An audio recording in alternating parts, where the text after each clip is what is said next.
ఇక నుంచి పనితో పాటుగా సెలవుల గురించి కూడా దృష్టిలో పెట్టుకుంటాను.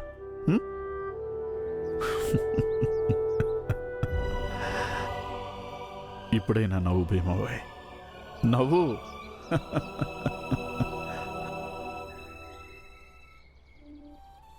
వెళ్దామా? భీమా ఎదురు చూస్తూ ఉంటాడు. పద.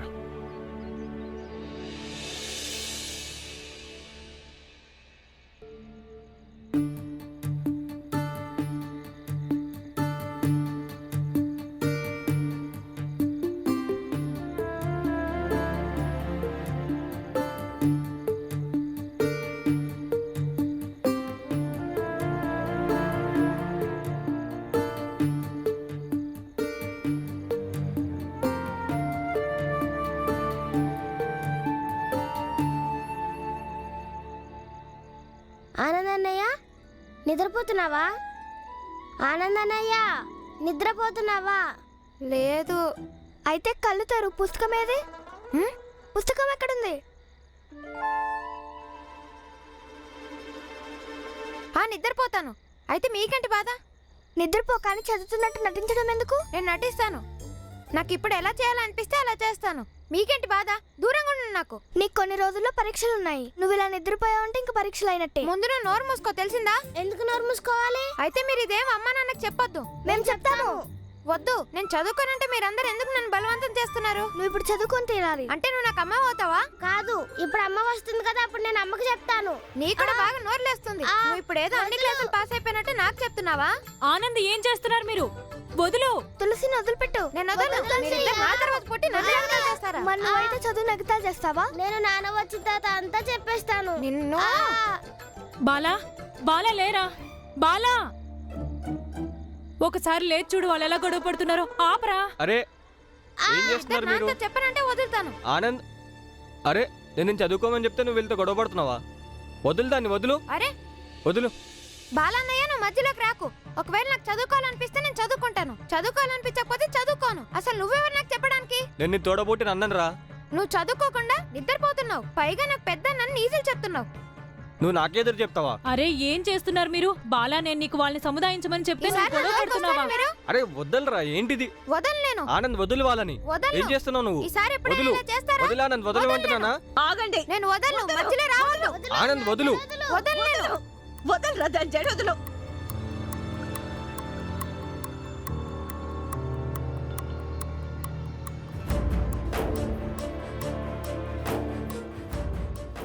అసలు ఏం చేస్తున్నారు? అమ్మ, ఆనందనయ్య పుస్తకం ముందేసుకొని నిద్రపోతున్నాడు. చాలాసేపు చదువుకున్నానమ్మా. కొంచెం నిద్ర పట్టేసరికి వీళ్ళిద్దరు గొడవ చేస్తున్నారు. కాదు, ఆపు.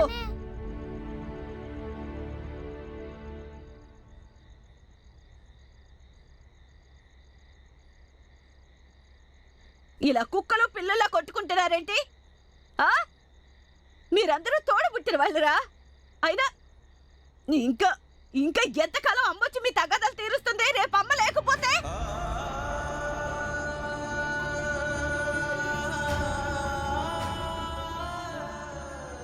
కానీ అమ్మ, అసలు నేనేం చేయలేదు.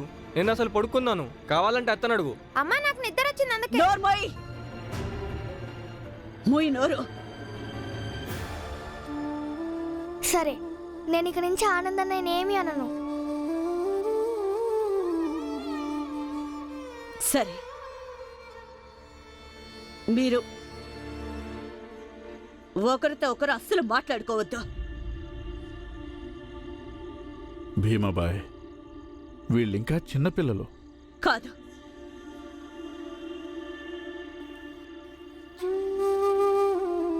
వీళ్ళు పెద్దవాళ్ళై పరిపక్వత చెందాల్సి ఉంటుంది. వీళ్ళకి వయసు వచ్చింది.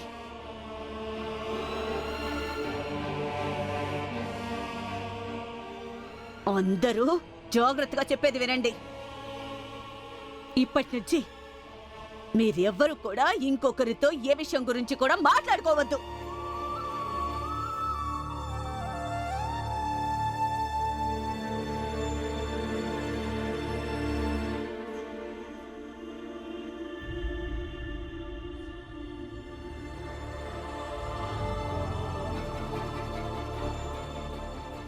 ఇంకా ఎంతకాలం అమ్మొచ్చి మీ తగాదాలు తీరుస్తుంది రేపు అమ్మ లేకపోతే?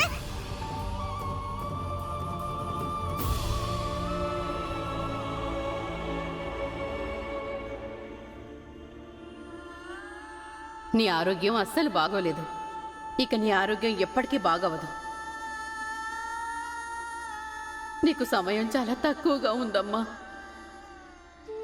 నేనే అంతా చక్కదిద్దాల్సి ఉంటుంది. నేను చేస్తాను.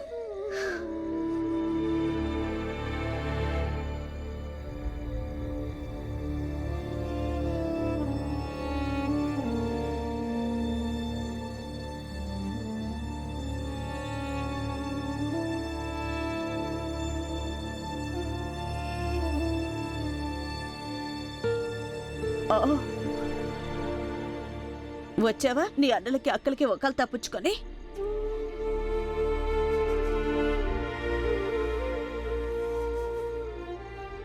ఇదేంటి?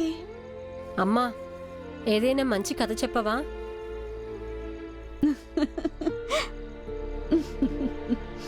కథ చెప్పాలా? ఏం కథ చెప్పను? ఏదో ఒకటి చెప్పమ్మా. మ్మ్.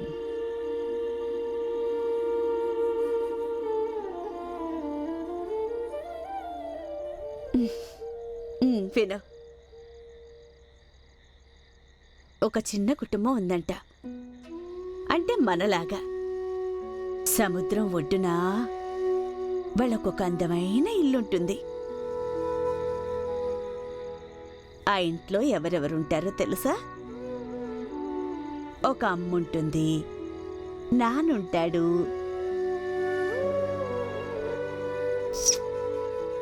ఇంకా వాళ్ళకి ఒక ముద్దుల బాబుంటాడు. అమ్మా నాన్నలు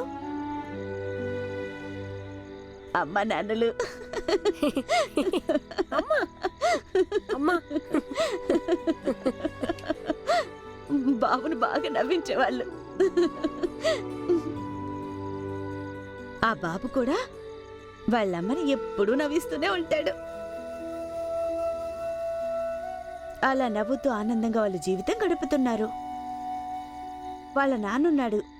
ఆయన నావలో కూర్చొని సముద్రంలోకి వ్యాపారం కోసం వెళ్ళొస్తుండేవారు. ఇంకా అమ్మ ఇంట్లో వంట చేసేది, బట్టలు ఉతికేది, ఇంటిని చాలా చక్కగా తీర్చిదిద్దేది. ఇంతలో ఒకరోజు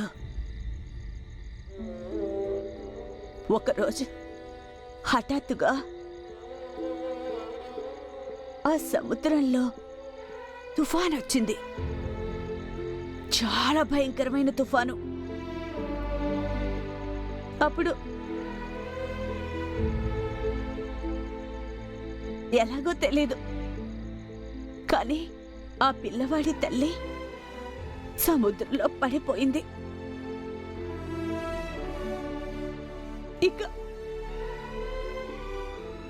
ఇక అలలతో పాటు కొట్టుకుపోయింది. తర్వాత ఆ బాబు వాళ్ళ అమ్మ ఎప్పటికీ తిరిగి రాలేదు. సముద్రంలో మునిగిపోయింది. భీమా, అరే నువ్వెందుకు ఏడుస్తున్నావు? భీమా, అరే నేనేదో కథ చెప్పమన్నావు కదా అని చెప్పాను. నువ్వెందుకు ఏడుస్తున్నావు? ఇది కథే. అలా ఎక్కడైనా నిజంగా జరుగుతుందా ఏంటి? అమ్మా, ఆ బాబు అసలు వాళ్ళ అమ్మ లేకుండా ఎలా ఉండగలడు? వాడు చచ్చిపోతాడమ్మా.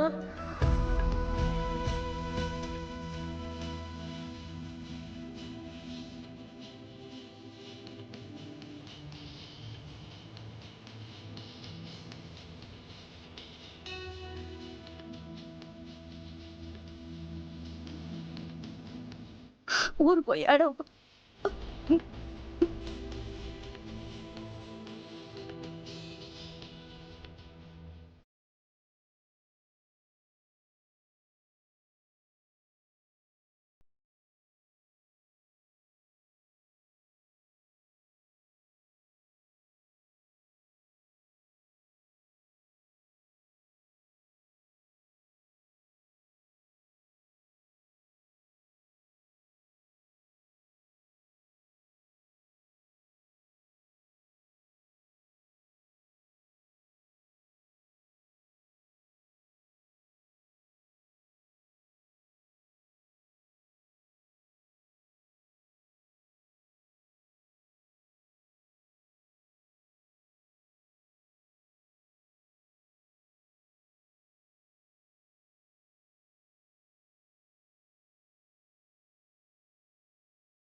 పిచ్చి పిల్లాడా, ఏడవద్దు.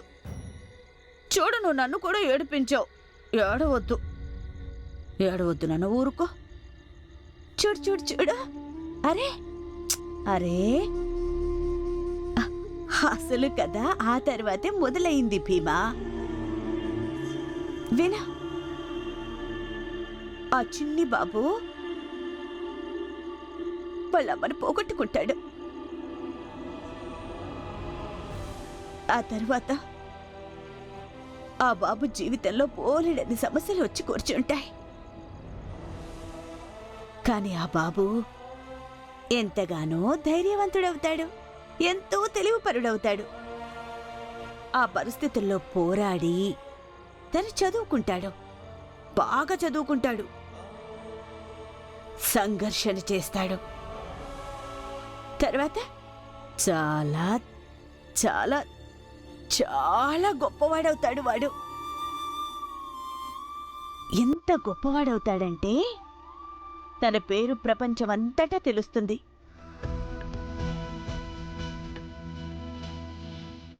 నాకు చెప్పు, ఈ బాబు ధైర్యవంతుడేనా? అవునమ్మా. ఆ,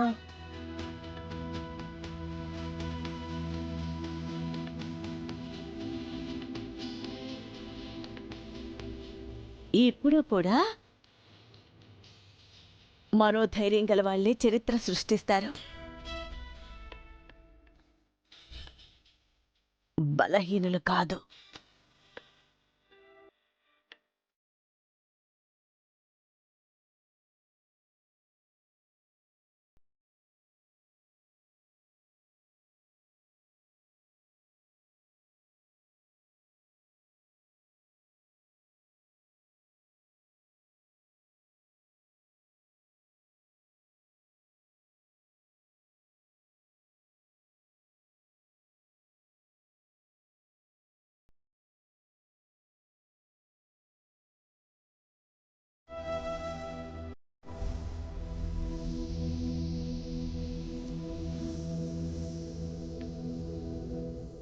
పిల్లలు ఆకలి తలుపుతో చదువుకుంటారా ఏంటి?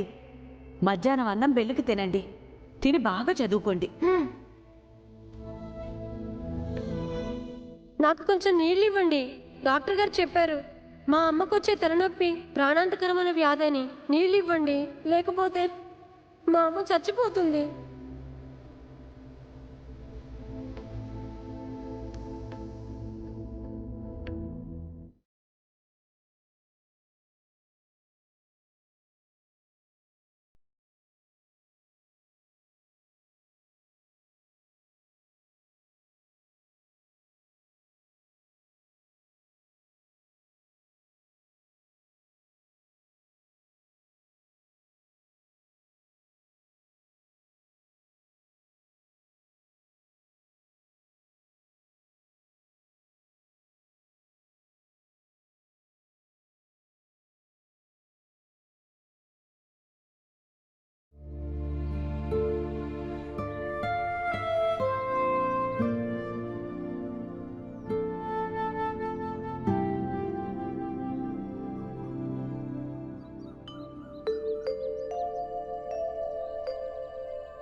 భీమా,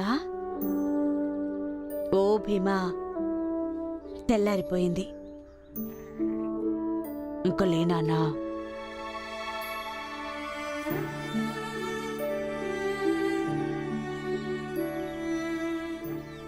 స్కూల్కి వెళ్ళవా?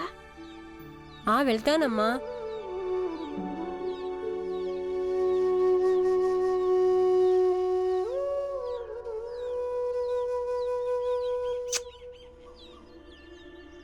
లే, తయారవు.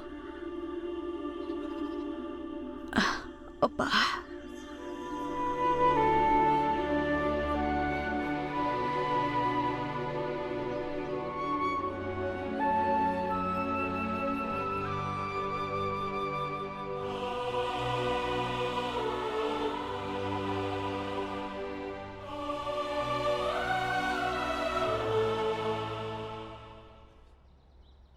తులసి నువ్వు అంట్లు తోము, నేను వంటల్ని శుభ్రం చేస్తాను. ఏం చేస్తున్నారు మీరు? మాట అంటే లెక్కలేదా? ఒకసారి మాట్లాడొద్దని చెప్తే మాట్లాడొద్దు అంతే. బాలన్నయ్య, ఈ రోజు నువ్వు పనిలోంచి తిరిగి వచ్చేటప్పుడు నా కోసం మిఠాయి తీసుకురా. అర్థం అవట్లేదా? ఆ? ఎన్నిసార్లు చెప్పాలి ఒకరితో ఒకరు మాట్లాడుకోవద్దు అని? భీమాబాయ్ ఏమైంది నీకు? నేను నిర్ణయించాను, ఈ పిల్లలు ఒకరితో ఒకరు మాట్లాడుకోకూడదు. భీమా, నువ్వు ఆనంద్ ఇక్కడి నుంచి మీ ఇద్దరు కలిసి స్కూల్ కి వెళ్ళొద్దు. ఇంకా మీరిద్దరు ఇంటి పనులు కలిసి చేయొద్దంటే చేయొద్దు అంతే. భీమా, ఇంకా నువ్వెవరికి ఒకరు తప్పుచ్చుకొని మాట్లాడొద్దు. అందరూ పాటించాలి, ఎవరేం మాట్లాడొద్దు. భీమాబాయ్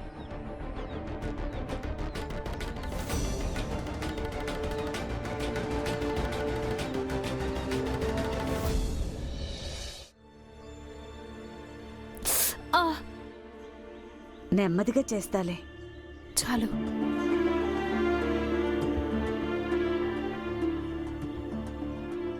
భీమాబాయ్, పిల్లలు ఏదో తప్పు చేశారు, దానికింత పెద్ద శిక్ష వేస్తావా? నువ్వు వాళ్ళని ఒకరితో ఒకరిని మాట్లాడుకోవద్దని చెప్పావు. అందరి మొహాలు చూడు ఎలా వాడిపోయాయో.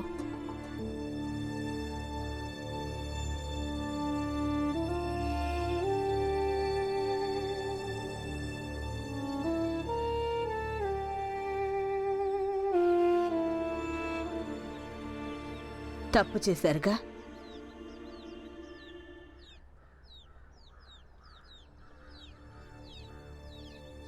మరి వాళ్ళ తప్పు వాళ్ళు తెలుసుకునేదాకా ఇలాగే ఉండాలి.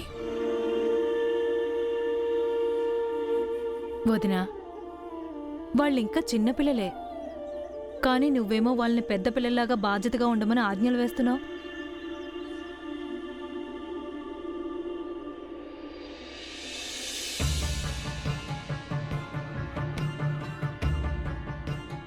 భీమాబాయ్, మన పిల్లలు ఒకరితో ఒకరు ఎంత గొడవ పడినా సరే వాళ్ళు ఒకరు లేకుండా ఒకరు ఒక క్షణం కూడా ఉండలేరు. మీకు విషయం తెలుసా సోదరులారా? స్వామిగారు ఎక్కడైతే నివాసం ఉంటున్నారో ఆ ఇంటి పక్కనే ఒక గుడి ఉందిగా. అక్కడికి ఒక వ్యక్తి వచ్చి నాకు కొడుకు పుట్టాలని కోరుకున్నాడట. దేవుడు అతనికి కౌలు పిల్లలు ఇచ్చారట. నువ్వు నిజం చెప్తున్నావా? అబద్ధం ఎందుకు చెప్తాను? అసలు ఒక్కసారి నేను పూర్తిగా బెకార్నైపోయాను. 3 నెలల దాకా ఒక్క మనిషి కూడా రాలేదు నా దుకాణానికి. కానీ ఎప్పుడైతే ఆ గుడిలో నేను ప్రసాదం సమర్పించానో అప్పటి నుంచి మొదలు ఇప్పుడు దాకా నా వ్యాపారం అంతా బ్రహ్మాండంగా సాగుతుంది. అంటే ఆ గుడి చాలా మహిమగలదే. ఆ గుడి చాలా మహిమ గలది. అందరికీ చెప్పండి ఆ ఆలయం గొప్పతనం ఇంకా మహిమ గురించి. అందరికీ చెప్పండి ఆ గుడిలోకి వెళ్ళి పూజలవి చేయమని, నైవేద్యాలు పెట్టమని. అప్పుడు వాళ్ళ కోరికలన్నీ తీరిపోతాయి. ఖచ్చితంగా. నిజంగా ఈ ఉపాయం చాలా బాగుంది స్వామీజీ. ఈ చుట్టుపక్కల ప్రజలంతా గుడి గురించి తెగ మెచ్చుకుంటున్నారు. బ్రహ్మాండంగా జనాలొస్తారు, దానాలు దక్షిణలు ఇస్తారు, కానుకలేస్తారు, నైవేద్యాలు పెడతారు. దీంతో మనందరికీ లాభమేగా స్వామీజీ.